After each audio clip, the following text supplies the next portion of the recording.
Bonsoir à toutes et à tous, bienvenue dans Libre Ensemble, votre rendez-vous de la laïcité. Un camp ravagé par les flammes, 13 000 personnes, dont 4 000 mineurs qui se retrouvent sans abri, sans eau, sans soins. Vous avez certainement vu ces images du camp de Moria sur l'île de Lesbos en Grèce, presque entièrement détruit par un incendie début septembre. Ces images ont provoqué un électrochoc et nous ont rappelé à nous, mais aussi aux dirigeants européens, qu'on laissait des personnes vivre depuis des années dans des conditions inhumaines, entassées dans des containers aux portes de l'Europe. Ça a également révélé au grand jour les conséquences de l'absence d'une vraie politique européenne en matière d'asile et de migration. Et cette semaine, la Commission européenne a réagi et a présenté sa proposition de nouveau pacte migratoire européen. Fini le règlement de Dublin. C'est en tout cas ce qui est annoncé. On analyse tout ça dans notre émission ce soir. Libre Ensemble, Vinciane Colson, Jacques Nizan. Et pour revenir justement sur ce nouveau pacte migratoire européen, j'ai le plaisir d'accueillir en studio Philippe de Brecker. Bonsoir. Bonsoir. Vous êtes professeur de droit à l'ULB, spécialisé dans le droit de l'immigration et de l'asile. Vous coordonnez le réseau académique Odysseus, qui travaille donc sur cette politique d'asile européenne. Et vous êtes l'un des auteurs d'une proposition de réforme de la politique européenne d'asile et de migration, un projet qui s'appelait de Tampere 20 à Tampere 2.0, qui avait été présenté en décembre dernier sous la présidence finlandaise. Et alors, par téléphone, nous écouterons le témoignage de Sophie Godefroy. Bonsoir. Bonsoir. Vous êtes donc l'une des coordinatrices de la plateforme citoyenne de soutien aux réfugiés SB Terre d'accueil. Vous hébergez des migrants depuis plusieurs années. Vous nous raconterez les situations ubuesques, j'ai envie de dire, parfois dans lesquelles se retrouvent les migrants à cause de ce règlement de Dublin. Alors, Philippe de Brecker, le règlement de Dublin, qui régit la politique européenne en matière d'immigration et d'asile, il date de 2013 dans sa version actuelle, mais finalement, le principe de base, lui, il existe depuis plus ou moins 20 ans. Alors, est-ce que vous pouvez nous rappeler justement ce principe de base ? Le principe de base du règlement Dublin, tel qu'il s'applique dans la pratique, revient à ce que l'État dit de première entrée dans l'Union européenne assume la responsabilité pour l'examen d'une demande d'asile. Pour prendre un exemple concret, imaginons qu'un demandeur d'asile arrive dans l'Union européenne par la Grèce et puis se rende en Allemagne, où il sollicite l'asile. L'Allemagne pourra alors le transférer vers la Grèce parce que la Grèce est l'État responsable puisque c'est l'État de première entrée dans l'Union européenne. Et c'est clair que ce règlement, il pose problème aujourd'hui, mais ça fait des années en fait qu'il est dénoncé parce que ça renvoie toute la charge au pays d'entrée, donc à la Grèce, à l'Italie, à Malte aussi. Alors, ce règlement a dysfonctionné à peu près depuis le début. C'est un règlement qui a été très difficile à appliquer pour diverses raisons.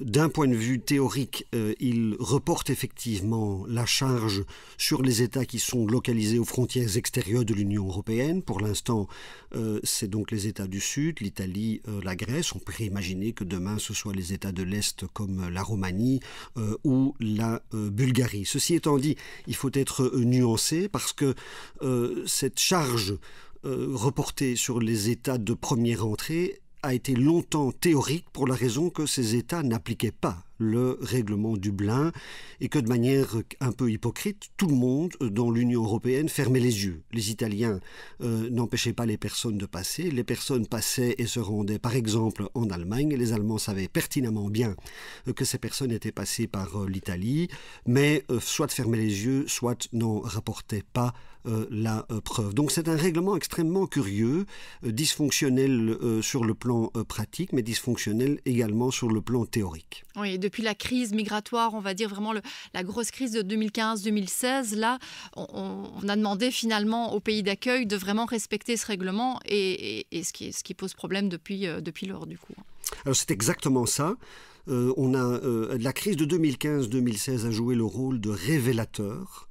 Et les flux migratoires qu'on tolérait auparavant, aujourd'hui, sont montrés du doigt. Donc aujourd'hui, il y a effectivement, et on le retrouve dans le nouveau pacte proposé par la Commission européenne, une volonté de faire appliquer ce règlement Dublin par les États de première entrée, ce qui, à ce moment-là, évidemment, leur posera véritablement problème. Oui, on va revenir sur le fait que, justement, la Commission a annoncé qu'on mettait fin à ce règlement de Dublin et qu'on a l'impression, avec les annonces, que finalement, ce règlement sera toujours bel et bien en cours. Mais avant de revenir là-dessus, je voulais vous donner la parole, Sophie Godefroy, parce que vous qui rencontrez des migrants quasi quotidiennement, est-ce que vous pouvez nous donner vraiment des exemples concrets, des conséquences très concrètes sur le parcours de vie de ces migrants de ce règlement de Dublin?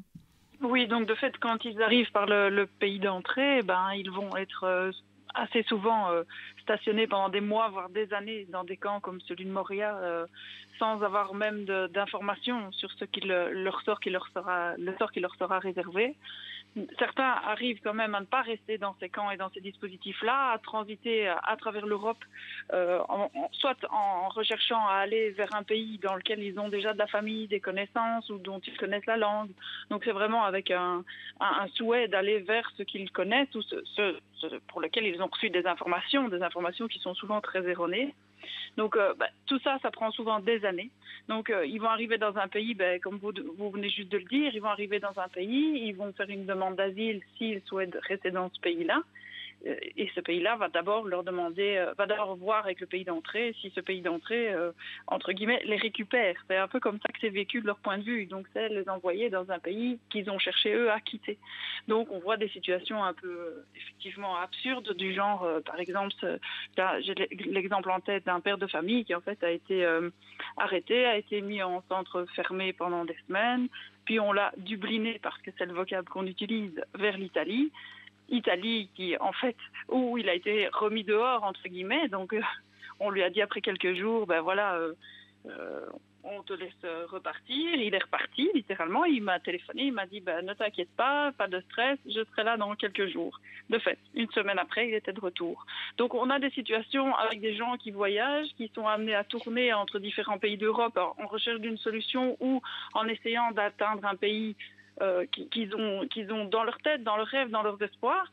Et pendant ce temps-là, ils perdent un temps fou, ils s'épuisent avec des systèmes qui derrière sont extrêmement coûteux aussi, parce qu'il faut le dire, passer quelques semaines en centre fermé, c'est coûteux pour le migrant mentalement, mais pour la collectivité publique, c'est quand même de l'argent public qui est dépensé absolument pour rien. Donc voilà, nous on voit tout ça, on voit des vraies détresses derrière ça, parce que au-delà des tortures physiques et de l'incertitude et de voyager, on dit toujours il faut être désespéré pour fuir comme ça, mais il faut aussi avoir son lot d'espoir. Et au final, tout ça épuise terriblement mentalement des gens qui à la base n'ont qu'une envie et qu'une vérité, c'est celle de trouver une vie. C'est vraiment ça. Oui, et c'est clair qu'on a l'impression qu'il y a effectivement ce jeu du chat et de la souris qui s'installe à un moment. Philippe de Breukers, quand on entend ça, on se dit effectivement souvent les migrants, ils arrivent, ils ont souvent un objectif, ils ont envie d'aller dans un pays particulier où ils ont des attaches de la famille, un espoir de travail. Laisser les demandeurs d'asile choisir leur pays d'accueil, ça faisait partie des propositions que vous aviez formulées vous, avec d'autres universitaires et que vous aviez présenté en décembre dernier devant un panel de députés européens notamment. Et vous disiez, donc laisser choisir leur pays d'accueil, c'est le système le plus simple et le plus efficace. Alors, pourquoi est-ce que finalement ça ne marche pas ? Pourquoi est-ce que c'est pas ça qui a été choisi, Philippe de Breukers ? Alors, c'est effectivement, ça n'a pas été choisi. Et contrairement à ce que la Commission européenne passe comme message, le règlement Dublin n'est pas du tout abrogé. Le règlement Dublin subsiste. Simplement, il sera accompagné d'un volet solidarité dont on aura certainement l'occasion de reparler. Alors, pourquoi est-ce qu'on n'a pas adopté un autre système comme celui que nous avions envisagé, c'est-à-dire le libre choix des demandeurs d'asile ? Mais parce que si on avait décidé d'abroger Dublin, on aurait forcément lancé une discussion sur par quoi remplacer Dublin. Et ça aurait été extrêmement compliqué. Les États membres n'auraient certainement pas accepté un système de libre choix des demandeurs d'asile. Ça c'eût été pour eux, en tant que tel, en tout cas, inacceptable. Par ailleurs, il faut aussi admettre que ce système, et nous avions proposé un système plus nuancé, ce système doit être accompagné par un certain nombre d'autres mécanismes, parce que sinon, on aura un autre type de problème, c'est-à-dire que beaucoup de demandeurs d'asile voudront se rendre en Allemagne et que c'est l'Allemagne qui, à ce moment-là, supportera une charge inéquitable. Donc, ce système-là, en tant que tel, ne peut pas fonctionner seul. Il faut d'autres critères complémentaires pour essayer de parvenir à une répartition plus harmonieuse. Mais il est évident que, au plus le système épouse les attentes et les espoirs des demandeurs demandeurs d'asile, au plus il pourra mieux fonctionner dans la pratique. Et malheureusement, ce n'est pas ce qu'on voit. Oui, et on voit effectivement que dans ce cas... Oui, Sophie Godefroy, vous vouliez réagir ? Oui, parce qu'en fait, au-delà des désirs et des espoirs, il y a quand même une question fondamentale que l'Europe n'a pas l'air de se poser, c'est celle des besoins. De trouver un équilibre en termes de besoins. On ne se pose pas la question de dire on a des humains qui sont en face de nous, ils ont des besoins fondamentaux, des besoins de base. Si on commençait par y répondre correctement, parce qu'il faut quand même se rendre compte que Dublin, ça a généré Moria. Moria, c'est quoi ? C'est une zone de non-droit. Donc, je pense qu'il faut être bien conscient que dans le camp de Moria, il y avait un système de tri qui était un tri préalable, en fait, à la procédure légale de demande d'asile. Donc, derrière ça, quelles sont les voies de recours pour les migrants ? Comment peuvent-ils faire entendre par un juge indépendant leur voix ? En fait, quelque part, ce sont des fondamentaux des États de droit. Donc, on est dans une Europe qui parle de solidarité en utilisant ce terme, mais peut-être qu'on y reviendra de manière absolument abjecte. Et de l'autre côté, on a cette impression qu'en fait, on essaye de donner des bouts de réponse à des États qui sont relativement extrêmes, parce qu'attention que dans les propositions qui ont été formulées hier par la Commission européenne, on retrouve quand même des choses que quelqu'un comme Viktor Orban défend depuis des années. C'est relativement grave. On va vers ça plutôt que de se poser la question en termes d'humanité. Qu'est-ce qu'on peut faire pour répondre aux besoins de gens qui sont dans une détresse absolue ?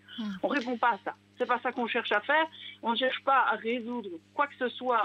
On cherche juste à faire croire qu'on va apporter une solution. Et ça, pour moi, c'est grave. On se trompe complètement en évitant le débat.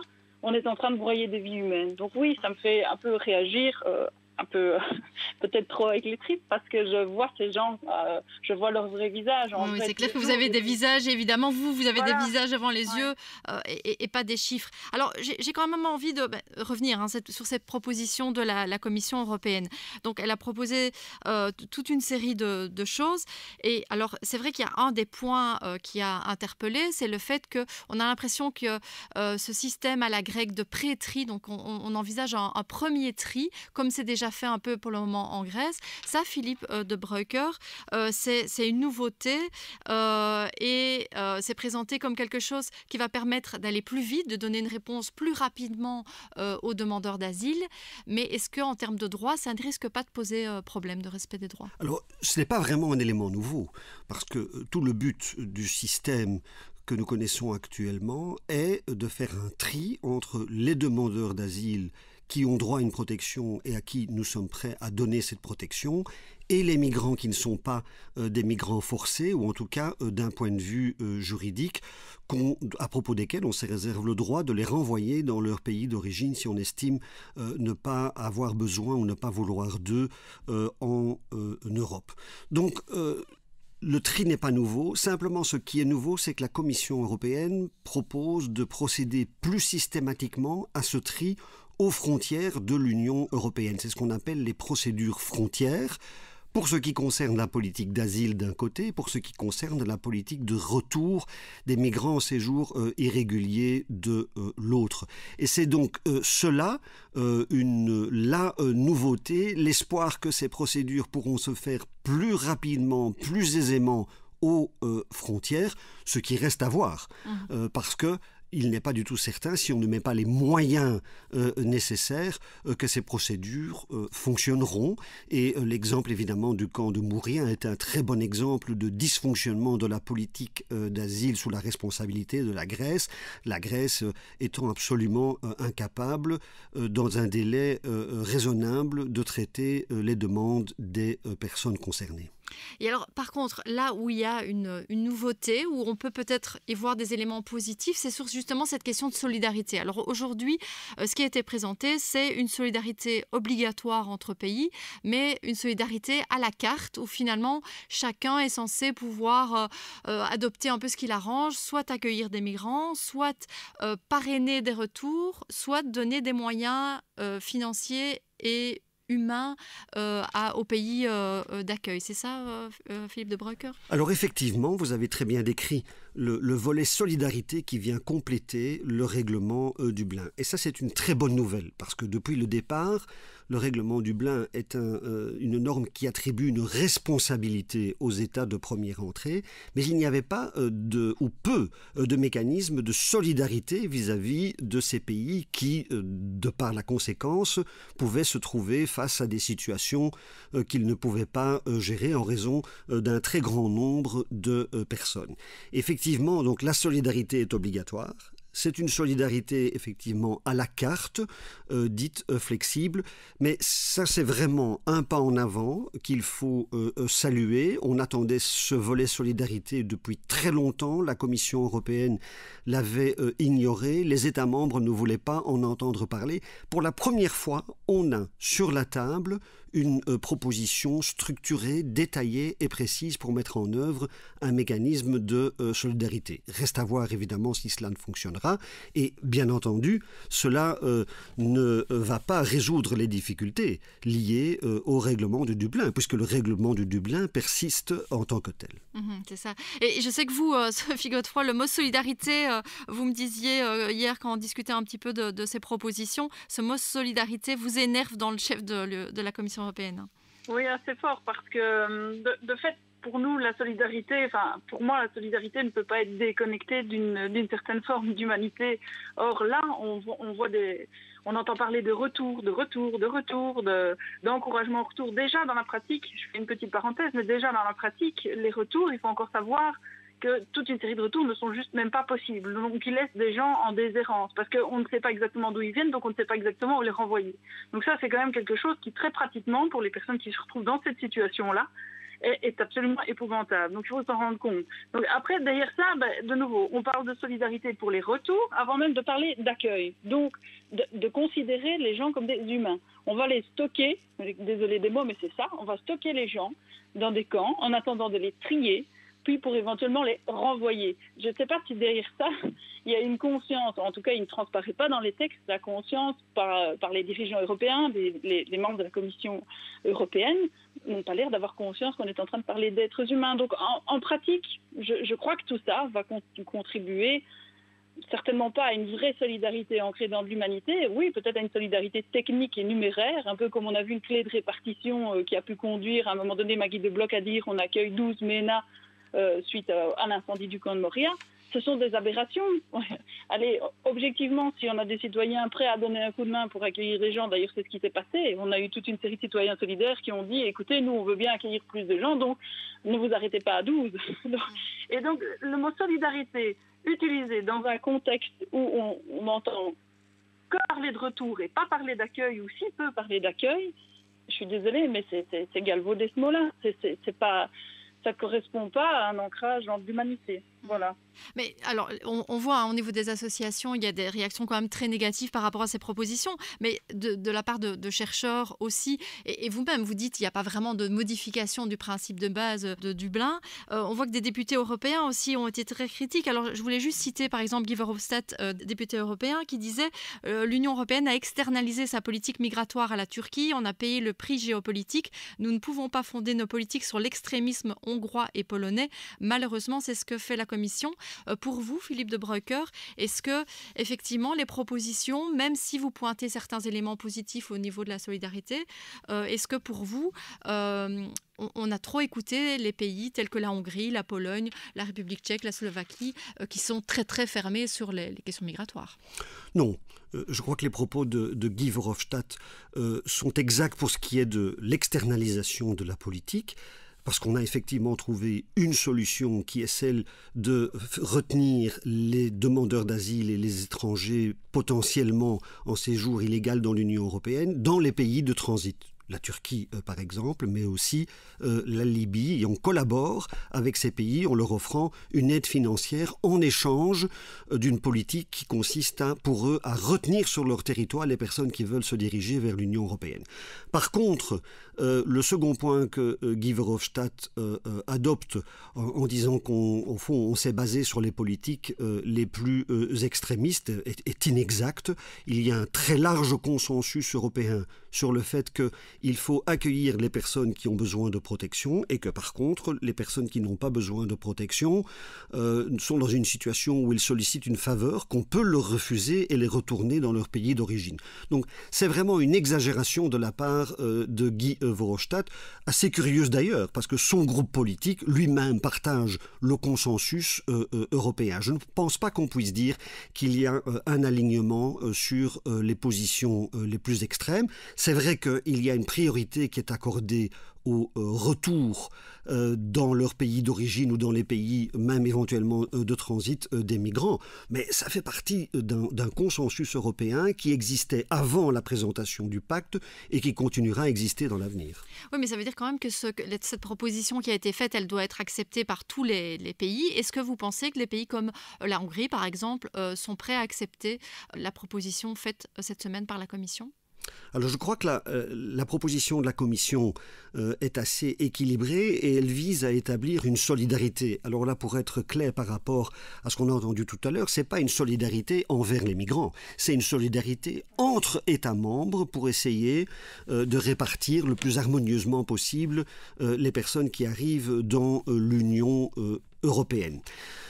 Donc, est-ce que la proposition de la Commission est acceptable ? La Commission a prévu une solidarité obligatoire, ça c'est un élément extrêmement important, mais à la carte. Ce sont effectivement donc la possibilité pour les États membres de montrer leur solidarité vis-à-vis d'un autre État membre, soit en acceptant sur leur territoire un demandeur d'asile, et on dit qu'il sera dans ce cas-là relocalisé, mais soit éventuellement en aidant cet autre État membre à réaliser des retours vers les pays d'origine des migrants, soit encore en faisant preuve de solidarité en termes d'aide matérielle, d'aide fonctionnelle.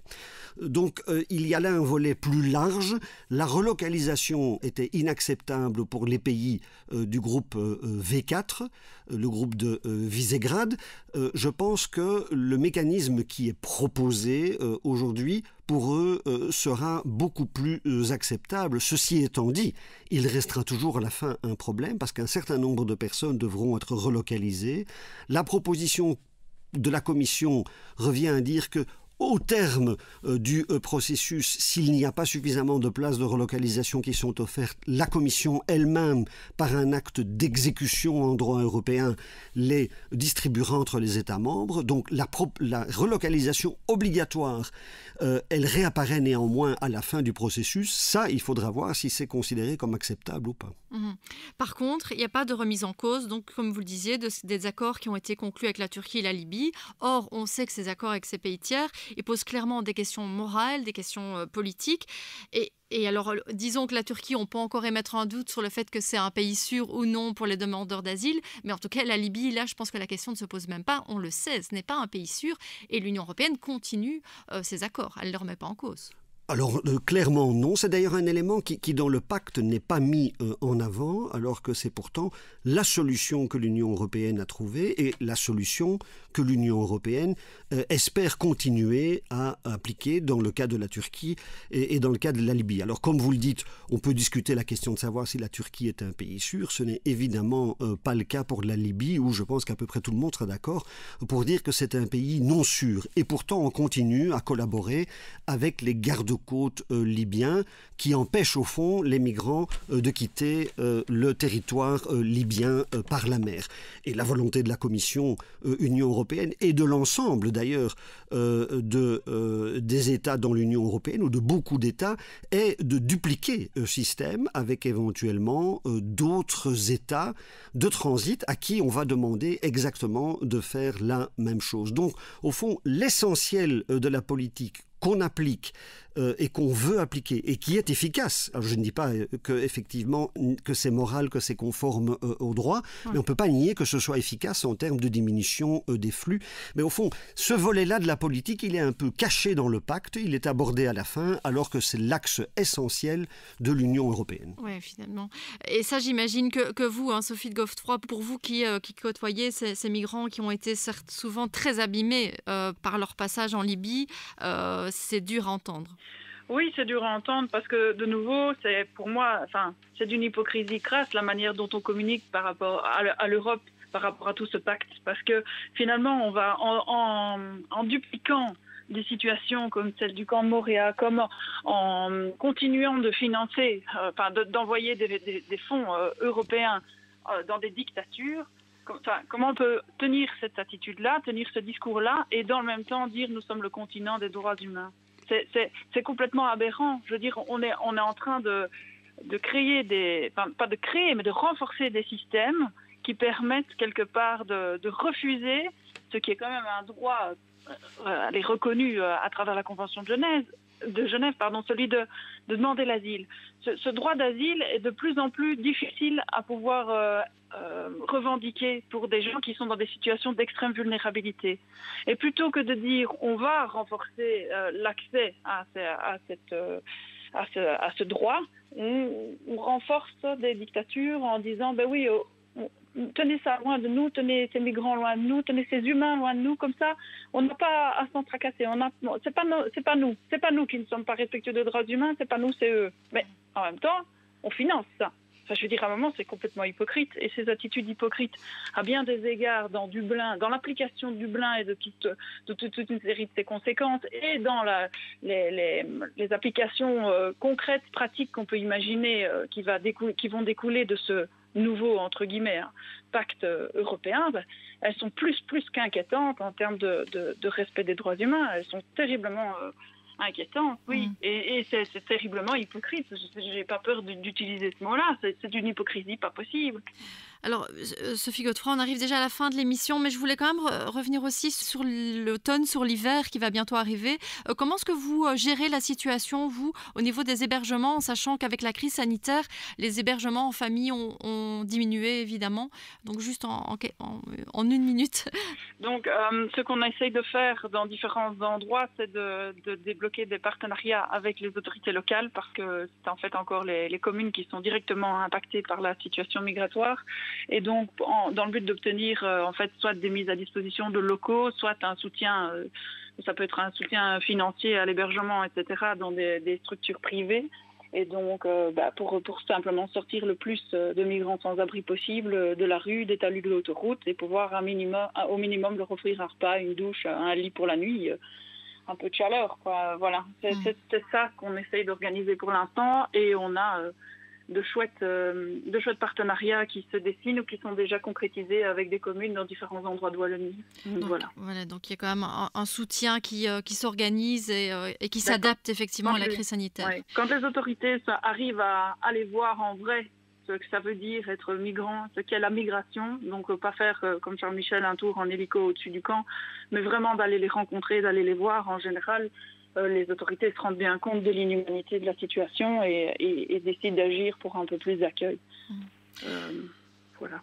Philippe de Breukers, juste pour terminer, ce pacte qui a été proposé cette semaine, quelle est la suite finalement? Quand est-ce qu'il pourra être adopté? Est-ce que vous pensez, quand est-ce qu'il pourra avoir finalement des effets sur le terrain? Alors, ça va être un processus extrêmement long. On peut maintenant s'attendre à ce que sur base de la communication de la Commission européenne, on prépare des conclusions du Conseil européen des chefs d'État et de gouvernement qui vont eux-mêmes alors tracer les lignes politiques qu'ils pensent être adéquates et qui ne seront pas nécessairement celles de la Commission.